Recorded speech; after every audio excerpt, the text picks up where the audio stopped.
शर्मा रायपुर से बड़ी खबर, जहां पर बागेश्वर धाम के धीरेन्द्र शास्त्री के खिलाफ शिकायत दर्ज हुई है। कथावाचक धीरेन्द्र शास्त्री के खिलाफ थाने में शिकायत दर्ज हुई है। भगवान सहस्त्रबाहु महाराज पर टिप्पणी के विरोध में शिकायत की गई है। छत्तीसगढ़ प्रदेश युवा कांग्रेस ने दर्ज कराई है शिकायत। निर्वाचित प्रदेश सचिव अभिषेक कसार ने शिकायत की है। कोतवाली थाने में लिखित शिकायत दर्ज करवाई गई है। बागेश्वर धाम के प्रमुख धीरेन्द्र शास्त्री के खिलाफ कार्रवाई करने की मांग की गई है।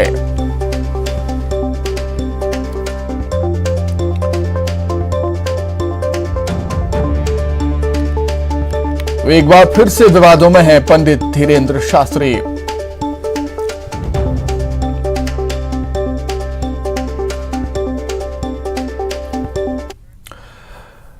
15 अगस्त को ओमकारेश्वर में स्थापित की जाएगी आदि शंकराचार्य की प्रतिमा। 3 माह में बन जाएगी आदि शंकराचार्य की प्रतिमा। 108 फीट की मूर्ति 50 फीट ऊंचे स्तंभ पर विराजमान होगी।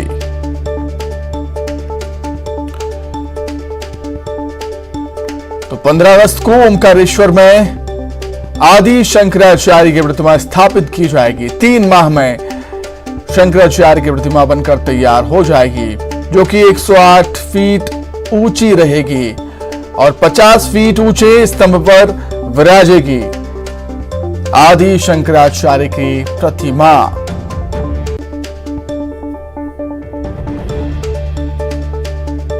स्टैच्यू ऑफ वननेस जिसको नाम दिया गया है, ओमकारेश्वर में स्टैच्यू ऑफ वननेस 15 अगस्त इसकी तारीख निर्धारित की गई है। ओमकारेश्वर में आदि शंकराचार्य की प्रतिमा को स्थापित करने की तारीख 15 अगस्त निर्धारित हुई है। 3 माह में आदि शंकराचार्य की प्रतिमा बनकर तैयार हो जाएगी। डबरा से खबर, जहां पर वंदे भारत एक्सप्रेस से जानवर टकराया। नई दिल्ली से भोपाल जा रही थी वंदे भारत ट्रेन, जानवर टकराया है। ट्रेन से जानवर टकराने से इंजन का बोनट क्षतिग्रस्त हुआ है।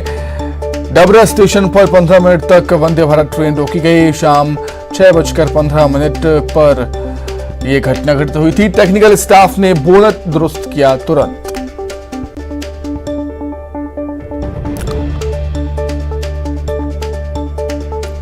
तो एक बार फिर से वंदे भारत एक्सप्रेस के सामने एक जानवर आ गया। इस बार डबरा में ट्रेन के सामने जानवर आ गया। जानवर टकराने से इंजन का बोनट क्षतिग्रस्त हुआ है। करीब 15 मिनट तक ट्रेन डबरा स्टेशन पर रुकी रही और उसके बाद बोनट को दुरुस्त किया गया। छत्तीसगढ़ से बड़ी खबर, पुलिस और नक्सलियों के बीच मुठभेड़ हुई है। छत्तीसगढ़ और उड़ीसा बॉर्डर पर मुठभेड़ हुई है। रायगढ़ सीमा पर नक्सली मुठभेड़ हुई। नक्सलियों पर पुलिस भारी पड़ी और नक्सलियों पर पुलिस की भारी पड़ने से माओवादी मौके से भाग गए। भारी मात्रा में नक्सली सामान जब्त हुआ है। नक्सलियों की तलाश में सर्चिंग अभी भी जारी है। अधिक जानकारी के लिए बातचीत करेंगे संवाददाता शेख इमरान हमारे साथ जुड़े हुए हैं फोन पर। शेख, क्या कुछ जानकारी है फिलहाल इस मुठभेड़ को लेकर? जानकारी यह है कि छत्तीसगढ़ उड़ीसा सीमा पर ये मुठभेड़ हुई है, उड़ीसा बॉर्डर पर हुई है। और जो उदंती सीता नदी टाइगर रिजर्व क्षेत्र है, शोभा जो क्षेत्र है, यहाँ उड़ीसा की जो रायगढ़ और नौरंग जिला जो है, इसी के बीच जो है उड़ीसा पुलिस को सूचना मिली कि नक्सली गतिविधि यहाँ पर है। तब उड़ीसा पुलिस सर्चिंग पर निकली और घात लगाकर बैठे नक्सलियों ने उड़ीसा पुलिस पर फायरिंग शुरू कर दी और जवाब में उड़ीसा पुलिस ने भी फायरिंग शुरू की। और जिसको देखकर जो नक्सली है वो वहां से भाग कर खड़े हुए, घने जंगल को देखकर भाग खड़े हुए। लेकिन पुलिस को एक बड़ी सफलता मिली है। भारी मात्रा में नक्सली सामग्री बरामद की है, जिसमें कई तरह के प्रकार के हथियार भी है और अन्य नक्सली सामान भी है। और एक तरह से पुलिस को एक बड़ी सफलता मिली और साथ ही पूरे इलाके में हाई अलर्ट जारी कर सर्चिंग तेज कर दी गई है। गरियाबंद जिले में भी जो पुलिस है वो सीमावर्ती इलाकों में अपनी सर्चिंग तेज कर दी है। रायगढ़ जो उड़ीसा के सीमा है, छत्तीसगढ़ सीमा है, इसी के बीच जो है ये नक्सली मुठभेड़ हुई है। और जो मिली जानकारी है इसके अनुसार जो है उड़ीसा पुलिस बता रहे हैं कि किस तरह उदंती इंदा गांव जो दलम सीरीज वो बोलते हैं, यहाँ उड़ीसा के सीमा पर लगातार जो नक्सली सक्रिय थे और पुलिस ने जिस तरह से नक्सलियों को खदेड़ा है, तो कहीं ना कहीं नक्सली वहां से भाग खड़े हुए हैं घने जंगल को देखकर, और पुलिस जो है नक्सलियों की तलाश में लगातार सर्चिंग जारी कर दी है। जी देखिए, एक तरफ शेख हम कह सकते हैं कि जो बड़ी घटना घटित हुई जिसमें 10 जवान शहीद हुए थे, उसके बाद आक्रामक है यहाँ पर हमारा सुरक्षा बल, पुलिस के जवान काफी आक्रामकता से, तत्परता से नक्सलियों की सर्चिंग में यहां पर लगे हुए हैं और कहीं ना कहीं इसका फायदा भी सुरक्षा बलों को फिलहाल यहां पर मिलता हुआ। जी, जाहिर तौर पर दंतेवाड़ा में जिस तरह से नक्सलियों ने हमला को अंजाम दिया, उसके बाद से ही जो हमारे जवान हैं वो लगातार नक्सलियों के हर तरीके से उनके जवाबी हमले का जवाब दे रहे हैं, और दंतेवाड़ा के साथ जिस तरह से हमला हुआ उसको लेकर पुलिस काफी ज्यादा अलर्ट है। और जिस उड़ीसा के जो आज रायगढ़ पुलिस ने जिस तरह से सीमा पर नक्सलियों के बीच मुठभेड़ हुई है, तो यहाँ पर भी पुलिस नक्सलियों पर भारी पड़ते नजर आए हैं, और घबरा कर और पुलिस के जवाबी कार्रवाई से नक्सली वहां से भाग खड़े हुए हैं। कहीं न कहीं पुलिस ने उन्हें खदेड़ दिया है, तो हर तरफ से पुलिस के जवाबी कार्रवाई से नक्सलियों में तो हड़कंप मचा, और नक्सली अपने मंसूबों पर अब कामयाब होते नजर नहीं आ रहे। और बड़ी मात्रा में जिस तरह से सामग्री पुलिस ने जब्त किया, इससे यही लगता है कि नक्सली किसी बड़ी वारदात की तैयारी में थे, जिसे पुलिस ने नाकाम कर दिया है। जी शेख इमरान, आपका बहुत शुक्रिया, जुड़ने के लिए, तमाम बातचीत के लिए बहुत धन्यवाद। आगे बढ़ते हैं। सीएम भूपेश बघेल कल धमतरी जाएंगे। कुरुद विधानसभा के सेमरा गांव में भेंट मुलाकात कार्यक्रम में शामिल होंगे। गोबर पेंट उद्योग और गौठान का अवलोकन करेंगे। 82 करोड़ की विकास योजनाओं की सौगात भी देंगे। प्राचीन शिव मंदिर में सीएम भूपेश बघेल भगवान शिव के दर्शन भी करेंगे।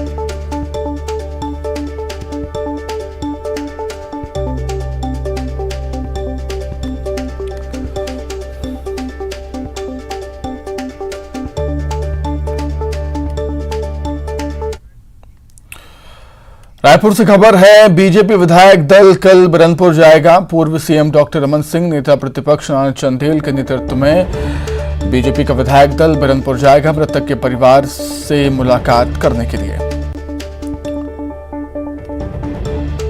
विधायक दल ने तय किया है, विधायक दल कल बिरनपुर जाने वाला है भुवनेश्वर साहू के परिजनों से मिलने के लिए, और वहां की परिस्थिति और बाकी बातों की चर्चा वहां पर वो करेंगे। आगे बढ़ेंगे।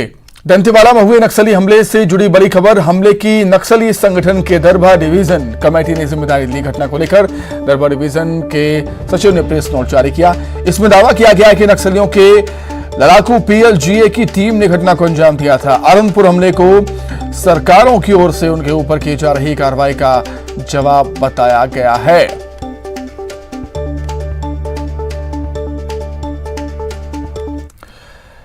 दंतेवाड़ा से खबर, पुलिस अधिकारियों ने घटनास्थल का जायजा लिया।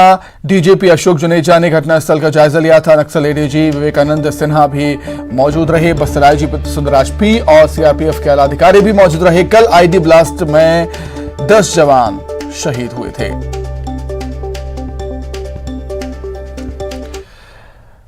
वहीं नारायणपुर में नक्सलियों का उत्पात देखने को मिला। ओरछा रोड पर नक्सलियों ने उत्पात मचाया। सड़क पर गड्ढा खोदकर मार्ग को बाधित कर दिया। नारायणपुर से ओरछा मार्ग पर जाम लग गया। नक्सली दहशत फैलाने के लिए घटना को लगातार अंजाम दे रहे हैं।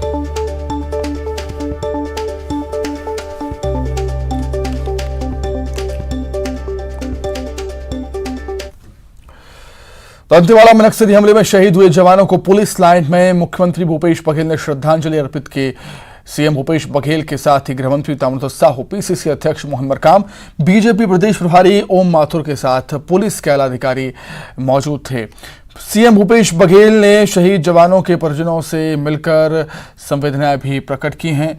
शहीद जवानों के परिजनों के आंसुओं के गम में पुलिस लाइन डूब गया। शहीद जवानों के परिजनों का रो रो कर बुरा हाल था।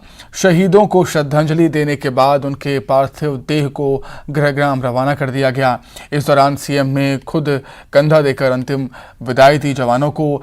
सीएम भूपेश बघेल ने कहा कि जवानों की शहादत बेकार नहीं जाएगी। नक्सली हताशा में घटना को अंजाम दे रहे हैं। नक्सली कमांडर हिडमा पूरी तरह से घिर चुका है। वहीं सीएम ने कहा कि केंद्र सरकार के सहयोग से जल्द ही और कैंप नक्सल इलाके में खोले जाएंगे। यहाँ से हमारे डीआरजी जवान की 2 टुकड़ियाँ गई थी। घटना स्थल पे एक नक्सलियों के साथ मुठभेड़ हुआ, एक नक्सली घायल हुआ और एक नक्सली को पकड़ लिए और घायल नक्सली और जो जिन्हें गिरफ्तार किया गया था उसको लेकर वापस आ रहे थे और एरनपुर के पास आईडी ब्लास्ट हुआ, जिसमें 10 हमारे डीआरजी के जवान और एक सिविलियन की शहादत हुई। मैं उन्हें विनम्र श्रद्धांजलि देता हूं कि परिवार के प्रति संवेदना व्यक्त करता हूं और हमारे जवानों ने लड़ते हुए अपने प्राणों की आहुति दी है। ये शहादत बेकार नहीं जाएगी। ये जो एरिया है वो अर्ती का, जैसे हिडमा का हेडक्वार्टर कहा जाता है, अब वो लगभग चारों तरफ से घिर चुका है। नेशनल पार्क के एरिया है, अब वो हमारे जवानों के पहुंच के अंदर है, तो अब उसके छुपने की जगह अब इस एरिया में बीजापुर, सुकमा, दंतेवाड़ा में अब नहीं रहा। और जो छोटी छोटी सड़कें हैं वो भी बनाई जा रही है, कैंप खोले जा रहे हैं जनता की सुविधा के लिए। पीडीएस साहब, स्कूल, आंगनबाड़ी केंद्र वो सारे खोले जा रहे हैं। तो लोगों का विश्वास सरकार के प्रति बढ़ा है और नक्सली लगातार पीछे हटते जा रहे हैं। और आईडी ब्लास्ट घटना लगभग 2 साल बाद हुई है। मैं समझता हूं कि ये नक्सलियों का हताशा ही है कि उन्होंने इस प्रकार की घटना हमने डिमांड की भारत सरकार से और मिलेगा और कैंप भी लगाएंगे। दंतेवाड़ा में शहीद हुए जवान जोगा सोढ़ी का पार्थिव शरीर उनके गांव सुकमा के मिरीवाड़ा लाया गया। जैसे ही पार्थिव देह पहुंचा, गांव वालों की आंखें नम हो गईं। शहीद जवान के अंतिम यात्रा के दौरान गांव में लोगों का हुजूम देखने को मिला। अंतिम यात्रा में एसपी सुनील शर्मा, जिला पंचायत हरीश कवासी शामिल हुए। वहीं पूरे गाँव में शहीद जवान को श्रद्धांजलि अर्पित की गई। इसी तरह से बीजापुर जिले के नीलसनार थाना क्षेत्र के मुडेर गांव में शहीद आरक्षक मुन्ना राम कर्ती को अंतिम विदाई दी गई।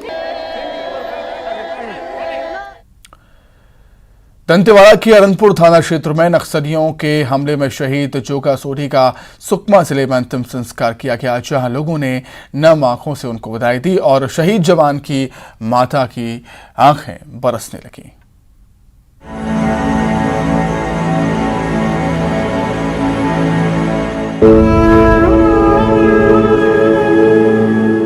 शहीद जवान के पार्थिव शरीर पर रोते बिलखते परिजन। मां रो रही है, पत्नी रो रही है,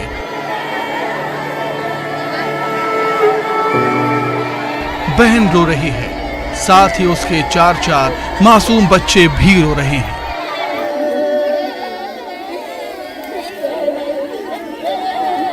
ये पूरा दृश्य गादीराज से 4 किलोमीटर दूर मिरीवाड़ा गांव का है, जहां नक्सली हमले में शहीद हुए जोगा सोढ़ी का पार्थिव शरीर गांव में आने के बाद मातम छाया हुआ है।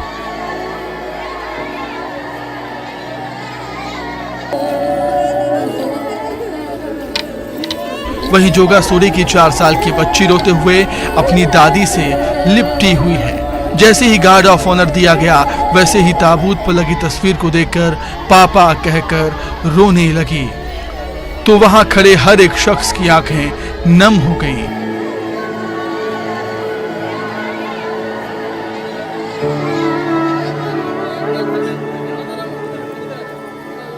जोगा सोढ़ी की अंतिम यात्रा में रिश्तेदारों के अलावा पूरा गांव उमड़ पड़ा। जोगा सोढ़ी अमर रहे के नारे लगे और अंतिम संस्कार किया गया। साल 2017 से पहले जोगा सोढ़ी और उसकी पत्नी दोनों नक्सली संगठन में काम करते थे। मूल रूप से सुकमा जिले के गादीराज के पास स्थित मिरीवाड़ा गांव के रहने वाले जोगा सोढ़ी का पूरा परिवार कुछ साल पहले कोंटा ब्लॉक के अरपल्ली गांव में जाकर बस गया था। वहां से उन्होंने नक्सल संगठन में काम करना शुरू कर दिया था। साथ ही उसकी पत्नी जो एलम गुंडा की रहने वाली थी, वो भी नक्सल संगठन से जुड़ गई थी। दोनों ने दंतेवाड़ा जिले के कटी कल्याण इलाके में नक्सल संगठन के लिए काम किया। दोनों की पहचान हुई, फिर शादी हुई, जिसके बाद 2017 में दोनों ने फैसला लेते हुए दंतेवाड़ा पुलिस के समक्ष आत्मसमर्पण कर दिया, जिसके बाद जोगा सोरी को पुलिस की नौकरी मिल गई।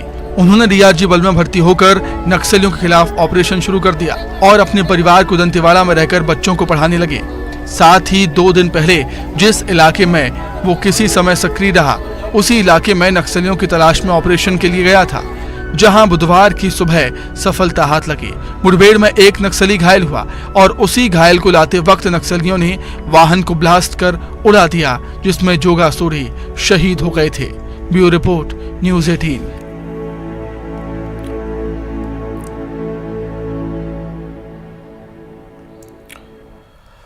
रायपुर, कवर्धा और कोरबा में शहीद जवानों को श्रद्धांजलि अर्पित की गई। राजधानी रायपुर के जयस्तंभ चौक पर श्रद्धांजलि सभा का आयोजन किया गया। बीजेपी प्रदेश अध्यक्ष अरुण साव, बीजेपी नेता श्रीचंद्र सुंदरानी और बीजेपी के कार्यकर्ताओं ने शहीदों को नमन किया है।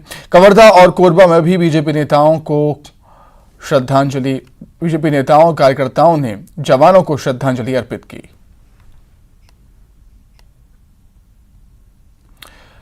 तीन तस्वीरें आपके सामने। रायपुर, कवर्धा और कोरबा में जो जवान शहीद हुए थे नक्सली हमले में, उन सभी जवानों को बीजेपी नेताओं ने, कार्यकर्ताओं ने श्रद्धांजलि अर्पित की है। केंद्रीय मंत्री अनुराग ठाकुर का सादगी भरा एक वीडियो सामने आया है। इस वीडियो में शिमला के यूनिवर्सिटी कैंपस के सामने ढाबे पर स्टूडेंट्स के साथ राजमा चावल खाते हुए नजर आए हैं केंद्रीय मंत्री अनुराग ठाकुर। आप भी देखिए तस्वीरें। आप अंदर को चलो, अंदर को जाने या बाहर ही रहना। बैठो आप बैठो। तो शिमला के यूनिवर्सिटी कैंपस के सामने एक ढाबे की तस्वीरें हैं, जहां पर जो स्टूडेंट्स होते हैं यूनिवर्सिटी के, वो खाना खाने के लिए आते हैं। यहाँ पर फास्ट फूड भी यहाँ पर मिलते हैं और राजमा चावल का आनंद उठाया केंद्रीय मंत्री अनुराग ठाकुर ने। यहाँ का फेमस राजमा चावल उन्होंने भी खाया है और इसका वीडियो सोशल मीडिया पर अब वायरल हो रहा है। इसे अनुराग ठाकुर की सादगी से भी जोड़कर देखा जा रहा है कि जहाँ पर आम लोग, चाहे वो स्टूडेंट्स हों या लोग हों, खाना खाते हैं, वहीं पर उन्होंने राजमा चावल खाया। इसी के साथ ही फिलहाल इस बुलेटिन में इतना ही। खबरें लगातार जारी है। नमस्कार।